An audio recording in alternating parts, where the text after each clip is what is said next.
لله نحمده ونستعينه ونستغفره ونهديه ونعوذ بالله من شرور أنفسنا وسيئات أعمالنا من يهديه الله فلا مضل له ومن يضلل فلا هادي له وأشهد أن لا إله إلا الله وحده لا شريك له وأشهد أن محمدا عبده ورسوله أما بعد السلام عليكم ورحمة الله وبركاته walaalyaal walaalaha islaamka walaalaha Soomaaliyeed waxaan ugu soo foolay bishii barakeysneed bishii Ilaahay Quraanka subhanahu wa ta'ala oo ku sheegay oo ku yiri شهر رمضان الذي أنزل فيه القرآن هدى للناس وبينات من الهدى والفرقان فمن شهد منكم الشهر فليصم ومن كان مريضا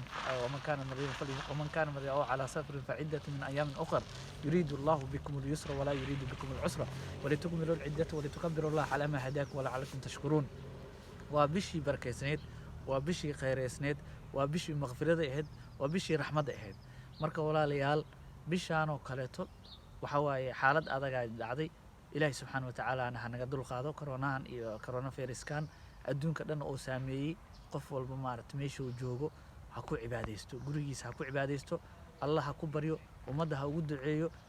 bil maghfiro waaye sanadkan sanadkiisa kale inaad gaari doontid Allahu a'lam inaad noolaadid Allahu a'lam inaad dhiman doontid Allahu a'lam waa fursad oo ku soo martay sanad walba 12 bilood mar ku soo marto waxa bishii oo laga xureynay naarta oo laga xureynay cidku min naar waa bishii dambiga maghfiro lagu sii lahay waa bishii raxmadda marka fursad waa walaalayaal aan ka wada faa'iideysano Ilaahay subhanahu wa ta'ala kuwa ka faa'iideysto oo dambigooda iyo dambiga waalidkooda dhaaf Allah naga dhigo wassalaamu calaykum wa rahmatullahi wa barakatuh